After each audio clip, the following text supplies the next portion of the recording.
अच्छा जी। तो आज हम लोग जो प्रोजेक्ट करेंगे वो है वेब स्क्रैपिंग से रिलेटेड। ठीक है। तो वेब स्क्रैपिंग बेसिकली होती क्या है, वेब स्क्रैपिंग में क्या क्या हम लोग चीज़ें कर सकते हैं, क्या क्या करते हैं, तो हम क्या कर सकते हैं स्क्रैपिंग के थ्रू, क्या क्या चीज़ें बिल्ड कर सकते हैं, तो हम ठीक। सबसे पहली चीज़ तो वेब स्क्रैपिंग है क्या। तो बेसिकली हमारी जो वेब स्क्रैपिंग होती है उसके अंदर हम लोग किसी भी किसी भी वेबसाइट से डाटा को हम लोग, या किसी भी HTML डॉक्यूमेंट से डाटा को हम एक्सट्रैक्ट आउट कर सकते हैं और उसको पाइथन के अंदर हम यूज कर सकते हैं। अब ये काम किस तरीके से है, जैसे कि अगर हम किसी वेबसाइट पे जाते हैं, फॉर एग्जांपल मैंने यहाँ पर एक वेबसाइट का लिंक पेस्ट किया हुआ, ठीक है। ये वेबसाइट, ये एक छोटा सा वेब पेज मैंने खुद बनाया था और इसका रीजन सिर्फ ये था कि हम लोग जो है मैं ये डेमोन्स्ट्रेट कर सकूँ कि किस तरीके से जो है वो डाटा डिफरेंट वेबसाइट्स पे होता है और फिर उस डाटा को हम लोग जो है वो पिकअप कर सकते हैं, ठीक है। तो जैसे कि एक ये सिंपल सा वेब पेज है, इसके अंदर कुछ भी नहीं है, जस्ट कुछ हमारे पास एक टेबल टाइप बना हुआ है, ठीक है। यहाँ पर तो डाटा हमारे पास टेबुलर फॉर्म में ऑलरेडी मौजूद है। बाज दफा ऐसा होता है कि हमारे पास डाटा टेबुलर फॉर्म में नहीं होता है और हमारे पास डाटा जो है वो डिफरेंट फॉर्मेट्स में होता है, जैसे इमेजेस वगैरह, और हम लोग उसको जो है वो एक्सट्रैक्ट आउट कर सकते हैं। लेकिन हम लोग स्टार्ट जो है वो एक सिंपलर एग्जांपल से ही करेंगे, ताकि जो है फिर आगे जाके आप लोग, अगर सिंपल बेसिक्स आप लोगों को पता होंगे किसी भी चीज के, तो आप लोग इवन उसमें हार्ड चीजें भी जो है वो कर सकते हो, ठीक है। तो आज हम लोग थोड़ा सा इस चीज का इंट्रोडक्शन देखते हैं कि किस तरीके से हम इस तरह की वेबसाइट, जैसे जिसके अंदर एक टेबल है, उसका डाटा लाकर अपने पास पाइथन में हम उसको प्रिंट करवा सकते हैं सिंपली, ठीक है, एंड लाइक दैट।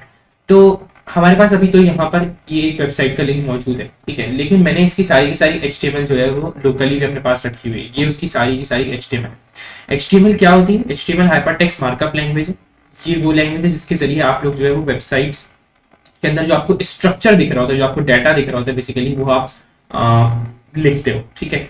तो इसके बारे में मैं थोड़ा सा इसको ओवरव्यू दिया है मैंने, ठीक है। हम लोग इस चीज को, आप लोग इस चीज को जो है वो एक्सप्लोर कर सकते हो मजीद के HTML के क्या होती है, इसके अंदर टैग्स क्या होते हैं। अभी मैं जो है मैं वो करूंगा प्रेफर कि आप लोग जो है वो जब किसी इस चीज को देखने लगो तो उससे पहले जो है वो HTML का थोड़ा सा इंट्रोडक्शन ले लो कहीं से, किसी वीडियो से, किसी चीज से, जिससे आपको HTML की थोड़ी सी नोहा हो जाए कि HTML होती कैसे।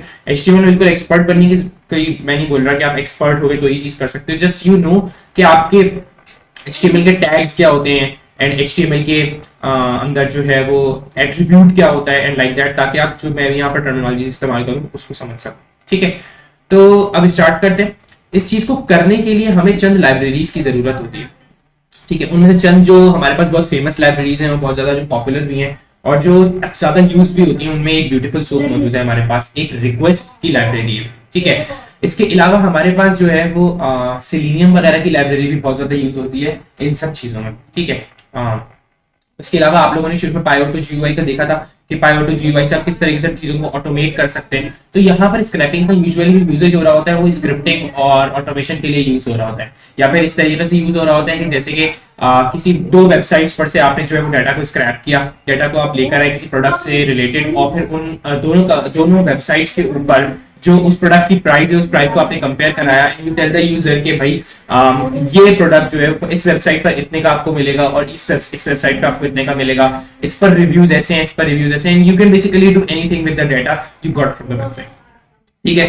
तो इसके लिए जो है हम लोगों को एक ब्यूटीफुल सोप नाम की लाइब्रेरी है वो आपको इस्तेमाल करनी पड़ती है। अगर आप ब्यूटीफुल सोप को गूगल करो तो आपको इसके बारे में चलेगा कि ये क्या है। बेसिकली यहाँ पर मैं आपको दिखाता हूँ, अगर आप यहाँ पर आओ एंड यू जस्ट सर्च के ब्यूटीफुल सोप एंड, तो आपको ब्यूटीफुल सूप यहाँ पर इसकी डॉक्यूमेंटेशन में दिख जाएगी, ठीक है। तो ये ब्यूटीफुल सूप की डॉक्यूमेंटेशन है, इसके अंदर आप लोग बेसिकली और बहुत सारी ब्यूटीफुल सूप से रिलेटेड चीजें देख सकते हो, मगर अभी हम जो देखेंगे वो इस तरीके से देखेंगे कि क्विक स्टार्ट से स्टार्ट करते हैं, ठीक है, जिसके अंदर हम इंस्टॉलिंग से काम स्टार्ट करें, ठीक है। तो सबसे पहले तो इन्होंने बताया है कि आप किस तरीके से किसी इस लाइब्रेरी को इंस्टॉल कर सकते हो। तो आपको यहाँ पे दिख रही होगी command tail install beautiful soup 4, मैं इस कमांड को कॉपी करूंगा, ठीक है।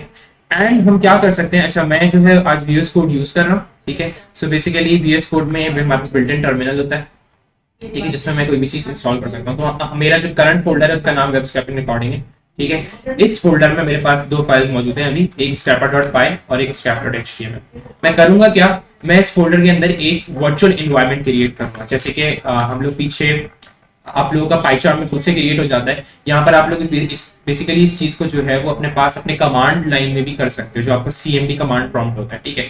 तो आप लोगों ने कमांड क्या लिखनी होती है, वर्चुअल एन, और फिर अपने वर्चुअल एनवायरनमेंट का नाम लिखना होता है। तो मैं यहाँ पे लिख दूंगा वर्चुअल एन VN, ठीक है। हम जब भी कोई लाइब्रेरीज इंस्टॉल करते हैं तो हमने देखा होगा कि लाइब्रेरीज इंस्टॉल करने के लिए हमारे पास वो लाइब्रेरी इंस्टॉल हो जाती है पाइथन के फोल्डर में जाके, जहाँ पर हमारे पास पाइथन होती है वहां पर पैकेजेस की जगह, ठीक है। तो बेसिकली ये लाइब्रेरी हमारे पास पूरे ग्लोबली पूरे कंप्यूटर में इंस्टॉल ना हो जाए, इसके लिए हम क्या करते हैं, हम बेसिकली वर्चुअल एनवायरनमेंट्स के थ्रू काम करते हैं, जिसके अंदर हमारे पास वर्चुअल एनवायरनमेंट होता है। उस वर्चुअल एनवायरनमेंट में हमारे पास जैसे कि ये फोल्डर बन चुका है VN का, इसके अंदर हमारे पास बिन में जाकर एक पाइथन होती है और उसके अंदर पिप होता है। सारी चीजें हमारे पास सिर्फ और सिर्फ इस फोल्डर के अंदर समझ लें, एक तरीके से उस मेन पाइथन की कॉपी बन जाती है और उस कॉपी को हम यूज कर रहे होते हैं, ताकि हमारे पास जो सारी की सारी लाइब्रेरीज है वो सबकी सब इस प्रोजेक्ट तक लिमिट रहे, ठीक है। अब मैं क्या करूंगा, बेसिकली अभी ये है कि पिप थोड़ा सा जो है वो अपग्रेडेड नहीं आ रहा है, तो you don't have to run this command. मैं ये अपने उसके लिए चला रहा हूँ, टू जस्ट रिमूव समथिंग, ठीक है। उसके बाद पिप इंस्टॉल, ये भी आपको मेरे ख्याल से करने की जरूरत नहीं होगी, बट आई नो कि मेरा पिप जो है वो अपडेटेड नहीं आता, तो मुझे पिप सॉरी पहले तो ये कि इस वर्चुअल एनवायरनमेंट को हम एक्टिवेट करेंगे। एक्टिवेट करने का तरीका क्या होता है, आप कमांड लिखते हो सोर्स, ठीक है, एंड देन आप इस फोल्डर का वो दे देते हो। इसको विंडोज में चलाने का थोड़ा सा डिफरेंट तरीका है, आई गेस। विंडोज का तरीका आप सर्च कर सकते हो किस तरीके से होता है, बट आई गेस उसमें आपको जो है बस जाकर ये वाली फाइल को कमांड प्रॉम्प्ट में एग्जीक्यूट करना होता है। यहाँ पर एक होती है activate.bat की file, I guess it's not here right now, but यहाँ पर एक फाइल होती है activate.bat की, स्क्रिप्ट्स के फोल्डर के अंदर होती है मोस्ट प्रोबेबली। तो अगर आपको वो फाइल आपकी वहां पर मौजूद है तो आप उस फाइल के थ्रू जो है वो अपना वर्चुअल एनवायरनमेंट विंडोज के अंदर एक्टिवेट कर सकते हो, ठीक है। इस चीज में अगर आपको कंफ्यूजन हो तो आप पूछना, ठीक है। अभी मैं अपने पास एक्टिवेट कर रहा हूँ VN bin एक्टिवेट, ठीक है। तो अब आप देखो यहाँ पर VENV लिखा हुआ आ चुका है। इसका मतलब ये है कि जो मेरा वर्चुअल एनवायरनमेंट मैंने यहाँ पे क्रिएट किया, पाइथन मेरी वही वाली यूज हो।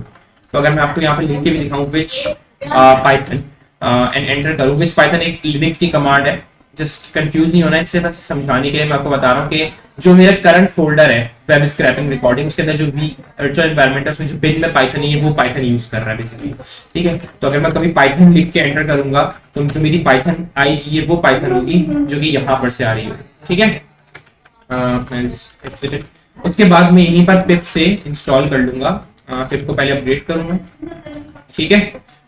तो सबसे पहले मेरे पास जो है वो पिप अपग्रेड हो चुका, पिप मेरे ख्याल से अपग्रेडेड आया है इस दफा, ठीक है। So what I will do, I will just do pip install, I just paste the command, जो मैंने कमांड वहां से कॉपी की थी वो कमांड में यहाँ पर पेस्ट कर दूंगा, ठीक है। तो मेरे पास जो है यहाँ पर इस वर्चुअल एनवायरनमेंट के अंदर ब्यूटीफुल सूप मुझे इंस्टॉल करके दे देगा, ठीक है। अब मैं क्या कर सकता हूँ, जब मैंने अपनी एक लाइब्रेरी को इंस्टॉल कर लिया है, अब मैं उस लाइब्रेरी को इंपोर्ट करवा सकता हूँ। इंपोर्ट करवाने के लिए I have to write the import command here. तो ब्यूटीफुल सूप से हम लोग जो इंपोर्ट करवाते हैं वो करवाते हैं BS4, ठीक है। And it's like from beautiful soup से इंपोर्ट कराने के लिए BS4 से इंपोर्ट करवाते हैं हम लोग ब्यूटीफुल सूप का कंस्ट्रक्टर। ब्यूटीफुल सूप का जो कंस्ट्रक्टर है बेसिकली ये वो आपके पास इस फंक्शन, ये एक फंक्शन होता है और इस फंक्शन को कॉल करके हम बेसिकली ब्यूटीफुल सूप का एक सूप बना सकते हैं, सूप ऑब्जेक्ट बना सकते हैं, जो कि हमारी HTML को बेसिकली, जो HTML हमारी जो मार्कअप लैंग्वेज है जो कि किसी वेबसाइट से मिलती है, उस मार्कअप लैंग्वेज को मैनिपुलेट करने के लिए इस्तेमाल हो सकता है, ठीक है। तो मैं यहाँ पर क्या करूंगा, जैसे कि मेरे पास ये एक HTML है, ठीक है। तो हमारे पास जब वेबसाइट से हम डाटा उठाएंगे तो वो भी हमें ऐसी ही HTML मिलेगी। तो पहले हम क्या करेंगे, पहले हम इस लोकल HTML के ऊपर काम करेंगे, ठीक है। इसी फाइल को रीड करके, फाइल रीडिंग आपने पढ़ ली होगी, ठीक है, फाइल को रीड करके काम करेंगे, ठीक है। और उसके बाद हम ये काम करेंगे कि हम जो मेरी वेबसाइट का लिंक है ये वाला, इस वेबसाइट से HTML को कॉल करेंगे और मैं आपको दिखाऊंगा किस तरीके से जो है सेम फंक्शन, सेम सारा का सारा काम उस HTML के ऊपर भी चल जाएगा, बिकॉज ये वही HTML है जो कि आपको लिंक पे दिख रही है, तो सेम HTML है, तो हमारा सेम एग्जैक्टली काम उस पर भी चल जाएगा। हमें कुछ भी चेंज करने की जरूरत नहीं होगी, बस एक छोटा सा ये काम करना होगा कि हमें वहां से HTML लेकर आनी होगी जो कि हम रिक्वेस्ट के जरिए करेंगे, ठीक है। तो मैं आपको तब दिखाऊंगा कि किस तरीके से वो काम आप कर सकते हो, ठीक है। अभी हम क्या करेंगे, अभी मैं जो है सबसे पहले स्टार्ट इस तरह से करूंगा, एक मेन के फंक्शन से स्टार्ट करूंगा, ठीक है। तो मेरे पास सबसे पहले जो है वो एक मेन का फंक्शन है, ठीक है, डिफाइन मेन, और उसके अंदर मैं कुछ भी नहीं कर रहा हूँ, मैं सिर्फ पास करके मैं मूव ऑन कर रहा हूँ, ठीक है। और उसके बाद जो है अंडरस्कोर मेन वाला काम है जिसके अंदर मैं अपने मेन फंक्शन को कॉल करूँ, ठीक है। ये चीज हम पढ़ चुके हैं कि किस तरीके से और क्यों होता है ये, ठीक है। इट्स सेइंग समथिंग, ओके इसको मैं स्किप कर देता हूँ। ठीक है, अब मेरे पास आ जाते हैं मेन फंक्शन के अंदर। ठीक है, मेन फंक्शन के अंदर मुझे एक काम ये करना है कि वेट अ मिनट। ठीक है, मुझे सबसे पहले तो ये करना है कि अपनी इस HTML फाइल को रीड करना है। इस HTML फाइल को रीड करने के लिए मुझे क्या करना होगा, so I just say read the HTML file. जब मैं अभी लोकली काम कर रहा हूँ तो मुझे लोकली करने के लिए क्या करना होगा, उस फाइल को यहाँ पर से रीड करना होगा। तो फाइल को रीड करने के लिए मैं क्या करूंगा भाई, जस्ट से HTML फाइल। ठीक है, मैंने HTML फाइल यहाँ इस वेरिएबल में रीड करके लाऊंगा। एंड आप लोगों ने विद ओपन करके पढ़ा होगा, ये एक और तरीका होता है। इसके अंदर आप लोग डायरेक्ट ओपन का फंक्शन कॉल करते हो और जो है यहाँ पर अपनी फाइल का नाम दे देते हो। तो मेरे पास करंट फाइल फोल्डर में मौजूद है फाइल, तो मैं लिख दूंगा scrap.html। ठीक है, उसको मुझे रीड करना है तो मुझे यहाँ पर r पास करना पड़ेगा। ठीक है, वो जो आप लोग लिखते हो with open and like as f, आप उस तरीके से भी कर सकते हो, इससे भी गलत नहीं है। ठीक है, ठीक है, यहाँ पर मैं जो है वो इस तरीके से कर। ठीक है, तो अभी मेरे पास HTML एक फाइल आ गई। अब उसमें से मुझे डॉक्यूमेंट उठाना है। डॉक्यूमेंट का मतलब मेरे सारे जो टेक्स्ट है वो सब मैं उठा लूंगा। तो फाइल के सॉरी HTML फाइल के ऊपर मैं रीड का फंक्शन कॉल करूंगा। ठीक है, डॉट रीड, जिससे क्या करेगा, मेरा सारा का सारा कंटेंट मुझे दे देगा। ठीक है, उसके बाद मैं फाइल HTML फाइल को क्लोज कर दूंगा, HTML फाइल डॉट क्लोज। ठीक है, एंड मैं यहाँ पर आपको प्रिंट करके दिखा देता हूँ कि मेरी HTML डॉक्यूमेंट में जो तमाम की तमाम HTMल आई है वो किस तरीके की दिख रही है। ठीक है, तो इसको देखने के लिए हम क्या करूंगा, सबसे पहले टर्मिनल ऑन करेंगे and then what I will do panel right. ठीक है, मैं इसको भी राइट साइड पे ले आया ताकि जो इसको देखने में थोड़ी सी आसानी है। ठीक है, एंड मैं इसको रन करूंगा पाइथन और फिर हमारी scrapper.py। ठीक है, तो scrapper.py को जब मैंने रन किया तो इसने पूरी की पूरी मेरी HTML जो है वो प्रिंट कर दी। ठीक है, HTML की पूरी मुझे स्ट्रिंग की फॉर्म में से रीड करी और स्ट्रिंग की फॉर्म में जो है वो इसने इसको यहाँ पर पेस्ट कर दिया। ठीक है, तो मेरे पास इसका मतलब ये है कि एक HTML आना शुरू हो चुकी है, HTML आ गई है। अब मुझे करना क्या है, अब बेसिकली मुझे करना ये है कि मुझे इस HTML को किसी फंक्शन के अंदर पास करना है जो कि मेरे तमाम की तमाम HTML को पार्स कर सके। पार्स करने का मतलब ये होता है कि इसको इसके अंदर से कुछ वैल्यूएबल डाटा को निकाल सके और निकाल के मुझे उसमें से कुछ डाटा को जो स्क्रीन प्रिंट करवा के दिखा सके। तो लीस्ट काम जो है हम यही करेंगे। तो मैं यहाँ पर एक फंक्शन बनाऊंगा पार्स डाटा फ्रॉम HTML। ठीक है, तो मैंने ये फंक्शन बना लिया पार्स डाटा फ्रॉम HTML, और जो अपने यहाँ पर इसके अंदर हम लोग को एक HTML थोड़ी सी मिली। ठीक है, ओके, HTML इसको आप HTML भी कह सकते हो, HTML डॉक्यूमेंट भी कह सकते हो, इट डिपेंड्स। ठीक है, उसके बाद मैं इसके अंदर कुछ भी करूंगा, इसको सिर्फ पास कर दूं। ठीक है, अब सबसे पहले देखते हैं कि जस्ट इंस्टॉल इट, नहीं बल्कि ठीक है। तो सबसे पहला काम हमें जो करना है वो करना ये है कि हमें HTML को पार्स करना है। ठीक है, पार्स करने का मतलब ये कि बेसिकली उसमें से हमें डाटा को निकालना शुरू करना है। ठीक है, ताकि हम उस डाटा को निकालने के बाद उसको प्रिंट करवा सके।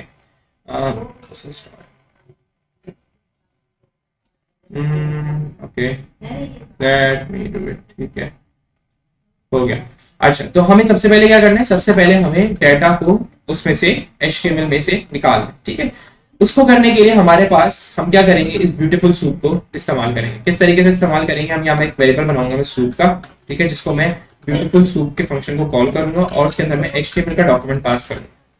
ठीक है, इसके बाद जो है वो हमें एक स्ट्रिंग पास करना होता है, जो कि जब आप HTML से काम कर रहे होते हैं, क्योंकि हमारे पास और भी बहुत सारी मार्कअप लैंग्वेजेस होती हैं, तो बेसिकली ब्यूटीफुल सूप जो है वो डिफरेंट टाइप की मार्कअप लैंग्वेजेस को पार्स करने के लिए इस्तेमाल होता है। तो अगर आप HTML यूज कर रहे हो तो यहाँ पर आपको HTML.parser यूज करना पड़ता है। ठीक है, तो मैंने यहाँ पर जो HTML.parser यूज कर लिया, ये स्ट्रिंग होता है, आपको यहाँ पास करना पड़ता है। आपको ये सब याद करने की जरूरत नहीं है कि अभी ये याद नहीं हुआ, you just have to get the concept. अगर आपको कॉन्सेप्ट समझ में आ जाता है कि ये सब हम क्या कर रहे हैं और क्यों कर रहे हैं, तो फिर आपको ये चीज इंप्लीमेंट करने में आसानी हो जाएगी। फिर आप इसको किसी डिफरेंट टाइप ऑफ प्रोजेक्ट के लिए भी यूज कर सकते हो। ठीक है, तो सबसे पहली चीज तो ये है कि आपने जो एक सूप का वेरिएबल बनाया, ये सूप का वेरिएबल आपने क्यों बनाया, ताकि हम इस HTML में से, क्योंकि HTML एक स्ट्रिंग आ रही है आपको पता है यहाँ पर से। ठीक है, ये इस स्ट्रिंग में से हम कुछ वैल्यूएबल डाटा को निकाल सके, क्योंकि हम स्ट्रिंग के अंदर से अगर हम खुद डाटा निकालने की कोशिश करें, अगर आप देखो कि मेरी जो ये scrap.html है, इसके अंदर ये कुछ चीजों के नाम है, like Redmi phone, Xiaomi and Lenovo ThinkPad, Lenovo laptop, MacBook Air 2019 laptop Apple. तो ये डाटा हम अगर खुद से इस टाइप के स्ट्रिंग में से निकालने की कोशिश करें, ये अगर मैं इस पूरी चीज को स्ट्रिंग में कन्वर्ट कर दूं एंड मैं आपको बोलूं कि आपने ये डाटा इसमें से मुझे निकाल के देना है, so it would be very hard. ये काम हमें ब्यूटीफुल सूप बहुत अच्छे से करके देती है। ठीक है, तो इसको करने के लिए जो है मैं यहाँ पर इसके अंदर ये वाली HTML डॉक्यूमेंट पास कर दूंगा। ठीक है। अब अगर आप देखोगे तो जो इसके अंदर ये सूप आ रहा है, ये सूप जो है वो बेसिकली एक होगा वैसे ही, तो आपको दिखेगी बिल्कुल वैसी ही चीज, लेकिन ये बिहेव डिफरेंटली करेगा। इसके ऊपर हमें कुछ फंक्शंस अवेलेबल हैं, ठीक है। किस तरीके से, अगर मैं इसको थोड़ा सा, वेट अ मिनट, इसको जूम करते हैं, इसको इसको जूम आउट करते हैं एंड ठीक है, I'll just move it down again, क्योंकि यहाँ मुझे यूज करने में बहुत मुश्किल हो रही है। ओके ठीक है, तो मैं यहाँ पर अब क्या कर सकता हूँ, मैं यहाँ पर ये कर सकता हूँ कि मैं आपको ये चीज रन करके दिखाऊंगा, तो ये आपको दिखेगा कि किस तरीके से ये बिल्कुल उससे सेम है। तो मैं अगर scrapper.py को रन करता हूँ तो इसने मुझे HTML पूरी की पूरी दे दी। आपको लग रहा है ये बिल्कुल वैसी है, थोड़ा बहुत इसमें से स्पेसेस वगैरह खत्म हो गए, but it's looking the same. मगर आप अगर यहाँ पर देखो, इसके ऊपर डर्ट का फंक्शन अगर मैं अप्लाई करके देखूं तो मुझे ये दिखेगा कि इसके ऊपर मुझे बहुत सारे फंक्शंस अवेलेबल, ठीक है। और वो फंक्शंस नहीं है जो हमें स्ट्रिंग के ऊपर अवेलेबल होते हैं, बल्कि ये वो फंक्शंस हैं जो कि हमें एक सूप ऑब्जेक्ट के ऊपर अवेलेबल होते हैं। तो अगर आप यहाँ पर देखो तो find children, find next, find element classes, fetch previous, find children, find next sibling, ये वो फंक्शंस हैं जो कि आप जो है यूज कर सकते हो किसी भी HTML के डॉक्यूमेंट को पार्स करवाने के लिए, ठीक है। तो अभी मैं जो है वो इस प्रिंट स्टेटमेंट को हटा दूंगा, ठीक है। एंड में क्या करूंगा, मैं ये करूंगा कि जहां पर अब मैं इस सूप के अंदर से जो है वो डाटा को एक्सट्रैक्ट आउट करना शुरू करूंगा, ठीक है। तो सबसे पहले तो हम अपनी HTML फाइल में चलते हैं। HTML फाइल में अगर मैं आपको जाकर यहां पर दिखाऊं, उसको थोड़ा साइड में कर लूंगा, तो आपको पता होगा कि इसके अंदर आप अगर देखो यहाँ पर, तो इसके अंदर हमारे पास एक टेबल का टैग मौजूद है। अगर आपने HTML की थोड़ा सा इंट्रोडक्शन ले लिया होगा तो आपको चल होगा ये टैग क्या होता है, ठीक है। तो हमारे पास HTML में यहाँ पे टेबल का टैग मौजूद है। तो आप क्या कर सकते हो, इस टेबल के टैग को निकाल सकते हो यूजिंग अ सिंगल फंक्शन। किस तरीके से, मैं चाहता हूं कि ये जो टेबल वाली HTML है, जितनी भी HTML टेबल के अंदर लिखी हुई है, सिर्फ वो HTML मुझे पिक करके दो, ठीक है।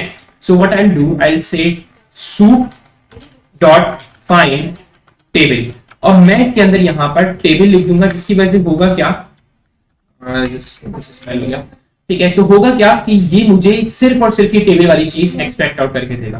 तो अगर मैं आपको दिखाऊं, मैं आपको प्रिंट करके दिखाऊं पहले सूप को, ठीक है, और हम सिर्फ सूप को प्रिंट करें, पाइथन scrapper.py, मैंने सूप प्रिंट किया, तो सूप ने मुझे पूरा का पूरा डॉक्यूमेंट दिया, from starting from this line to ending on this line, ठीक है। HTML जो है हमारा ये है लास्ट टैग, इस टैग पे मुझे एंड करता हुआ इसने डॉक्यूमेंट पूरा का पूरा डॉक्यूमेंट दिया, ठीक है। मैं क्या चाहता हूं, मुझे पूरा डॉक्यूमेंट नहीं, मुझे उसमें से सिर्फ और सिर्फ टेबल एक्सट्रैक्ट करके दो, तो इसने मुझे जो है वो टेबल एक्सट्रैक्ट करके दे दिया। अगर आप यहाँ पर देखो तो मुझे सिर्फ और सिर्फ आप टेबल वाली चीज मिली है, जहां से टेबल स्टार्ट हो रहा है, अगर आप यहाँ पर देखो तो जहां से टेबल स्टार्ट हो रहा है और जहां पे टेबल एंड हो रहा है। तो मैं अगर किसी भी खास टैग की स्टार्टिंग और एंडिंग को एक्सट्रैक्ट करना चाहता हूं, तो मैं क्या कर सकता हूं, मैं बेसिकली इसको डॉट फाइंड के फंक्शन के थ्रू जो है वो एक्सट्रैक्ट आउट कर सकता हूं, ठीक है। तो मैंने जो है वो टेबल को एक्सट्रैक्ट आउट कर लिया है, ठीक है। अब आप देखो तो हमारे पास टेबल जो होता है, उसके अंदर जो हमारे पास ये टेबल है, इस टेबल के अंदर मल्टीपल रॉज हैं जो कि आप TR से डिनोट करते हो सर। तो आप TR से अपनी रॉस को डिनोट कर सकते हो, ठीक है। तो यहाँ पर मुझे TR से बहुत सारी रॉस दिख रही हैं, एक ये रॉ हो गई, एक हमारे पास ये रॉ हो गई, एक हमारे पास ये रॉ हो गई, तो हमारे पास मल्टीपल रॉस है। अब हम क्या कर सकते हैं, बेसिकली हम जो है वो इन रॉस को एक्सट्रैक्ट आउट कर सकते हैं, ठीक है। हम इन रॉस को एक्सट्रैक्ट आउट कर सकते हैं और इन रॉस में से फिर मल्टीपल चीजों को हम निकाल सकते हैं। सबसे पहले तो हम ये देखेंगे कि हम इन रॉस को कैसे निकाल सकते हैं। अगर आपको अभी तक तो हमने सिर्फ एक टैग वाली चीज को निकाला, अब मल्टीपल चीजें जब हमें निकालनी है तो हम क्या करेंगे। तो अगर आपको मल्टीपल चीजें निकालनी होती है तो आप क्या करते हो, सूप डॉट फाइंड ऑल, ठीक है। यानी कि जितने भी रॉज हैं, जितने भी TR के टैग वाली चीजें हैं, वो सब मुझे ला कर दो। तो ये करेगा क्या, यहां पर से रॉ स्टार्ट हो रही है और यहां पे एंड हो रही है, तो इस चीज को लेगा और एक लिस्ट के अंदर डाल देगा, ठीक है। फिर एक TR ये है, इसको डाल देगा, फिर इसको डाल देगा। तो आपको जो रॉज का ये वेरिएबल है, इस वेरिएबल के अंदर आपको एक लिस्ट मिलेगी और इस लिस्ट में मल्टीपल रॉज होंगी, ठीक है। एक रॉ इस तरीके की कुछ दिखती होगी, ठीक है। तो अगर मैं आपको अब यहाँ पर रॉज प्रिंट करवा के दिखाऊं, ठीक है। सो अगर हम यहाँ पर रॉज प्रिंट करें, इस पे आ जाते हैं, जस्ट वेट अ मिनट, ठीक है। ये मेरे पास पाइथन स्क्रैपर डॉट पाई मैंने रन किया, तो आपको देखो यहाँ पर एक लिस्ट मिली है जिसके अंदर आपके पास एक टीआर ये मौजूद है, ठीक है, उसके बाद एक एम्प्टी टीआर मौजूद है, फिर एक और टीआर मौजूद है। तो इस तरीके से जो है हमारे पास मल्टीपल मल्टीपल टीआरस की एक लिस्ट हमें मिल गई है, ठीक है। ये एक लिस्ट आप देख सकते हो, इन दी एंड आपके पास एक क्लोजिंग ब्रैकेट है और इन दी स्टार्ट आपके पास जो है वो आपकी एक ओपनिंग ब्रैकेट है, ठीक है। तो इस तरीके से हम जो है वो मल्टीपल एलिमेंट्स जो है वो पिक कर सकते हैं, ठीक है। अब मैं क्या करूंगा, बेसिकली मुझे इस रॉज में से हेडर को एक्सट्रैक्ट आउट करना, ठीक है, मुझे हेडर्स को एक्सट्रैक्ट आउट करना। तो हेडर्स को एक्सट्रैक्ट आउट करने के लिए मुझे पता है कि मेरा जो हेडर है वो टी एच से डिनोट होता है और टी एच मुझे सिर्फ और सिर्फ फर्स्ट रॉ में मिलेगा। तो मैं क्या कर सकता हूं, मैं सिंपल पाइथन की जो है वो चीजें यूज कर सकता हूं। यहाँ पे मैं लिखूंगा फर्स्ट रॉ और वो मुझे किस तरह मिल जाएगी, रॉज का जीरो इंडेक्स, ठीक है। मुझे फर्स्ट रॉ है यहाँ मिल चुकी। अब इस फर्स्ट रॉ में से मैं जो है वो हेडर्स निकाल लूंगा सारे, और हेडर्स निकालने का तरीका क्या, मैं लिखूंगा headers is equal to first row, ठीक है। और आपको पता है मल्टीपल चीजें मुझे फाइंड करनी होती है, मल्टीपल चीजें एक्सट्रैक्ट करनी है, तो हम लिखूंगा फाइंड ऑल और टी एच से क्या होगा, मुझे तमाम का तमाम हेडर्स मिल जाएंगे, ठीक है।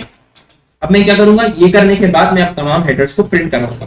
तो मैं लिख देता हूं ताकि थोड़ा सा ये काम ज्यादा करके फिर आगे देखते हैं, ठीक है। तो फॉर हेडर इन हेडर्स, ठीक है, जैसे कि हमारा फॉर लूप पाइथन के अंदर चलता है। उसके बाद आप प्रिंट करो हेडर डॉट टेक्स्ट, ठीक है। इस हेडर के जो हमारे पास एक हेडर आ रहा होगा, इसके ऊपर एक वेरिएबल, एक समझने की प्रॉपर्टी मौजूद होती है टेक्स्ट की। आप हेडर डॉट टेक्स्ट करके जो इसके अंदर ये टेक्स्ट लिखा हुआ बेसिकली इसको निकाल सकते हो। तो हेडर डॉट टेक्स्ट में आपको टेक्स्ट मिल गया, ठीक है। देन मैं जो है यहाँ पर थोड़ा सा फैंसी करने के लिए इसकी एंडिंग कुछ इस तरह से दूंगा। इससे क्या होगा कि मल्टीपल हेडर्स आ रहे होंगे, उनके दरमियान से स्पेस आ रही होगी और एक इस तरह की रॉड आ रही होगी, ठीक है। अब मैं क्या करूंगा, इस चीज को हम लोग रन करके देखते हैं। तो आप रन करके देखो तो आपके पास जितने भी हेडर्स थे वो यहाँ पर आ चुके हैं, प्रोडक्ट नेम, कैटेगरी, ब्रांड, ठीक है। तो प्रोडक्ट नेम, कैटेगरी, ब्रांड, तो हमारे पास क्या हो रहा है, इस तरीके से हम जो है वो डिफरेंट चीजें जो है वो एक्सट्रैक्ट आउट कर रहे हैं, सही है। अब मैं क्या करूंगा, बेसिकली हमारे पास हेडर्स आ चुके हैं। अब हमें क्या करना है, अब हमें करना है ये कि हेडर्स के बाद अगर आप हमारा ब्राउजर वाली चीज देखो तो हमारे पास हेडर्स थे, ये हेडर्स हमारे पास आ चुके हैं। इस हेडर्स के बाद हमें इसी तरीके की बिल्कुल यही चीज हमें प्रिंट करवानी है कंसोल के ऊपर हमारे पाइथन के थ्रू। तो मैं क्या करूंगा, मैं एक एक करके जो है इसकी रॉज को रीड करूंगा और उन रॉज को जो है वो प्रिंट करवाता रहूंगा अगर उस रॉ में डाटा मौजूद है।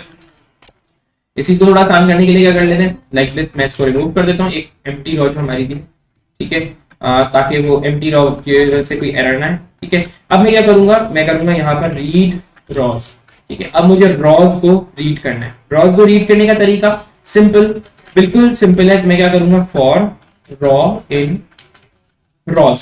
अच्छा, यहाँ पर मैं जो है थोड़ी सी पाइथन की स्लाइसिंग यूज कर रहा हूँ और ये स्लाइसिंग यूज करने का रीजन ये है कि मुझे जो है वो जीरो इंडेक्स वाली चीज को यूज नहीं करना, क्योंकि मुझे पता है कि उसके अंदर ऑलरेडी जो कॉलम्स है उन कॉलम्स को मैं यूज कर चुका हूँ, उन कॉलम्स को मैं प्रिंट करवा चुका हूँ हेडर्स की फॉर्म में। तो मैं अपने लूप को एक थोड़ा सा कम करने के लिए मैंने जो है एक स्लाइस कर दिया है फर्स्ट वाले इंडेक्स को, जिसका मुझे पता है कि मुझे उसकी जरूरत पड़ी है। तो मैंने क्या बोला, इंडेक्स नंबर 1 एंड ऑनवर्ड मुझे जो है वो रॉस को आइटरेट करना है, रॉस के ऊपर हमें फॉर लूप चलाना है, ठीक है।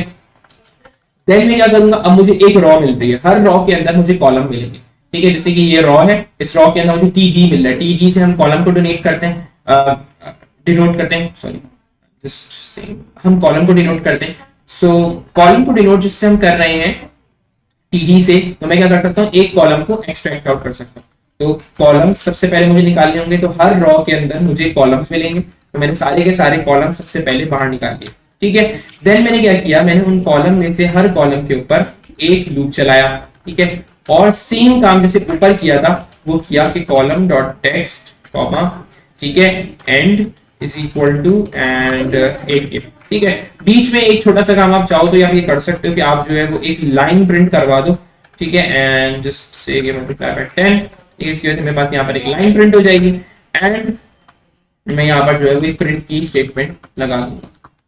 इसकी वजह से क्या होगा कि हर एक रॉ को पूरा प्रिंट करने के बाद, एक रॉ को पूरा प्रिंट करने के बाद ये जो है नेक्स्ट लाइन में मूव कर जाएगा। अब अगर इस चीज को हम रन करके देखते हैं ये चीज सभी कैसी दिख रही है, ठीक है। तो अगर पाइथन स्क्रैपर डॉट पाई तो आप देखो, तो एक मिनट, इसको करने के लिए मुझे सबसे पहले बैकस्लैश n लगाना पड़ेगा यहाँ एक, ठीक है, and 10 is not enough, I guess 50 would work, ठीक है, and I run it, okay okay, no no no no, so मुझे कुछ इसको ऐसा करना पड़ेगा, बैकस्लैश n एंड यहाँ पे अब इसको रन करके देखते हैं। तो हमारे पास जो सबसे पहले हेडर्स आ रहे हैं एंड देन हमारे पास तमाम तमाम कॉलम्स का जो डेटा है वो यहाँ पर आना शुरू हो गया है। सैमसंग गैलेक्सी मोबाइल जो इसके नीचे था वो इसके नीचे हमारे पास मिल रहा है। वो थोड़ी सी इंडेंटेशन का इशू है, इस चीज को भी आप जो है वो फैंसी कर सकते हो। एक फंक्शन बना लो जो कि कैलकुलेट करेगी उसके अंदर टेक्स्ट कितना है एंड देन वो स्पेस को भी एडजस्ट कर दे। You can also do this, but for now आपको क्या मिल रहा है, जो हमारा HTML में डेटा था, इस डेटा को हमने इस डेटा को एक्सट्रैक्ट आउट कर लिया है।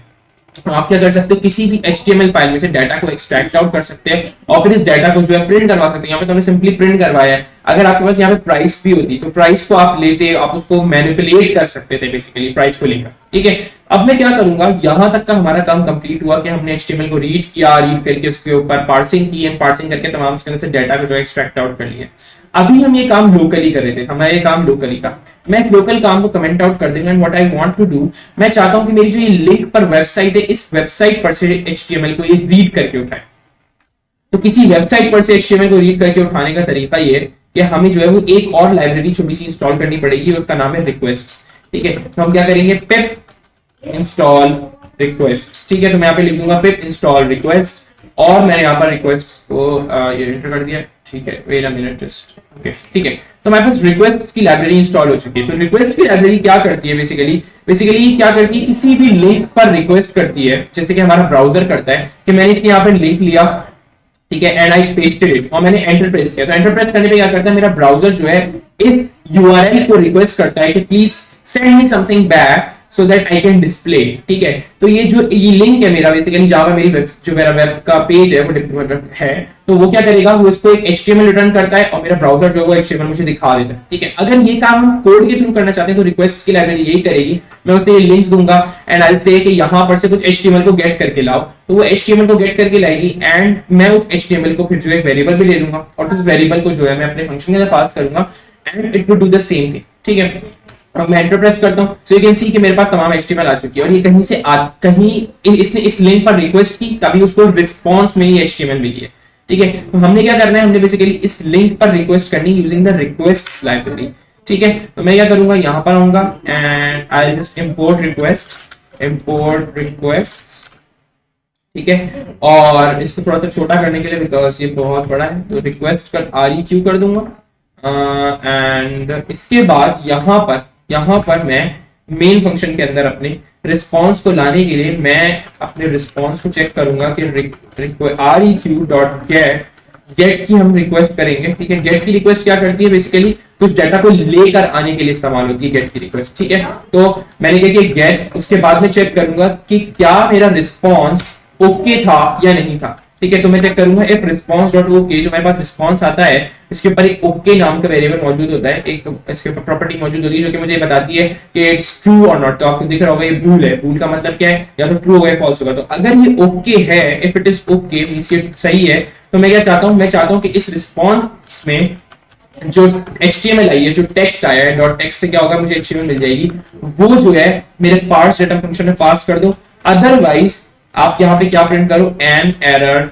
अकर्ड। ठीक है, अच्छा ये रिक्वेस्ट की लाइब्रेरी जो जाहिर सी बात है किसी URL पे रिक्वेस्ट कर रही है, तो जैसे कि आप इस चीज को किस तरह टेस्ट कर सकते हो एरर को, कि आप अपने लैपटॉप का इंटरनेट बंद करो एंड देन इस फंक्शन को रन करो।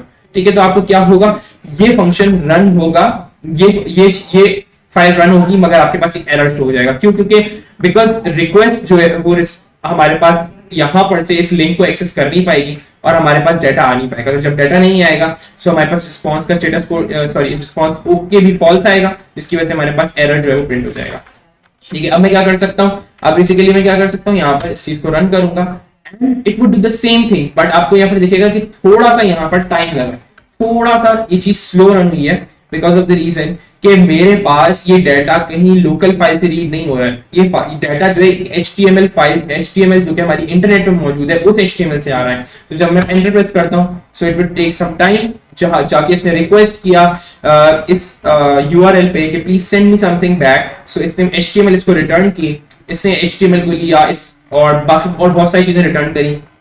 ठीक है, तो बेसिकली इसने उसको लाकर रिस्पांस वेरिएबल में इस चीजों को जो पूरा का पूरा रिस्पांस है उस पूरे के पूरे रिस्पांस को सेव करा लिया, फिर चेक किया कि रिस्पांस ओके था या नहीं था। ओके का मतलब है whether the request was successful और नॉट। ठीक है, तो हमारी रिक्वेस्ट सक्सेसफुल हुई इसलिए ओके आ गया। ठीक है, एंड देन मैंने उस ओके को ओके चेक करने के बाद कि मेरा रिस्पांस सही आया या नहीं आया, मैंने tag.text को जो है वो इस पार्स डाटा के फंक्शन में पास कर दिया, जिसने मेरी उस पूरी की पूरी HTML को पार्स कर लिया। इसको करने का एक तरीका तो ये था, ये बहुत ही, क्योंकि मेरे पास इसकी HTML लोकली थी, सो आई वाज चेकिंग कि कहां पर टेबल है कहां पर रॉज है। अगर आपके पास HTML लोकली नहीं होती तो आपको करने का तरीका क्या होता है बेसिकली, कि आप किसी वेबसाइट पे जाते हो जिसको आप स्क्रैप करना चाह रहे हो, आप उसके अंदर ये वाला बटन क्लिक करते हो एंड यू इंस्पेक्ट इट। आप इसको यहाँ पर से इंस्पेक्ट करके देखते हो कि इसके अंदर और क्या क्या चीजें मौजूद हैं। इसके अंदर जो है फॉर एग्जाम्पल TR का टैग मौजूद है, इसके अंदर जो है हमारे पास TR के टैग के अंदर TD का टैग मौजूद है, किस तरीके से ये सारी चीजें हैं। तो आप इसको इंस्पेक्ट कर सकते हो, राइट क्लिक करके इंस्पेक्ट, राइट क्लिक इंस्पेक्ट किया आपने, उसके बाद आप इसको क्लिक करके आप मल्टीपल चीजों के देख सकते हो कि किस टैग के अंदर ये रैप हुए हैं। और फिर आप जाकर इस रिस्पॉन्स इसके रिस्पॉन्स को किस तरीके से मैनिपुलेट करना है वो कर सकते हो। एक तरीका तो ये होता है। दूसरा तरीका ये होता है कि आप इसके पूरे के पूरे रिस्पॉन्स को लो और फाइल में सेव करा दो, HTML फाइल में लोकली, एंड देन उस लोकली फाइल को आप देखोगे उसमें आपका कहां क्या चीज है, एंड देन उसके लिहाज से अपने कोड को लिख लो। जब आपका कोड उस तरीके से लिखा आ जाए, देन आप उस कोड को आप लिखने के बाद आप रिक्वेस्ट की लाइब्रेरी के साथ डायरेक्ट इस चीज को मैनिपुलेट कर लो। ठीक है, तो होप ये चीज समझ में आ गई होगी। अगर इसमें कोई भी कंफ्यूजन हो तो आप पूछ सकते हो। ठीक है, फिर मैं यहाँ पे एंड करता हूँ।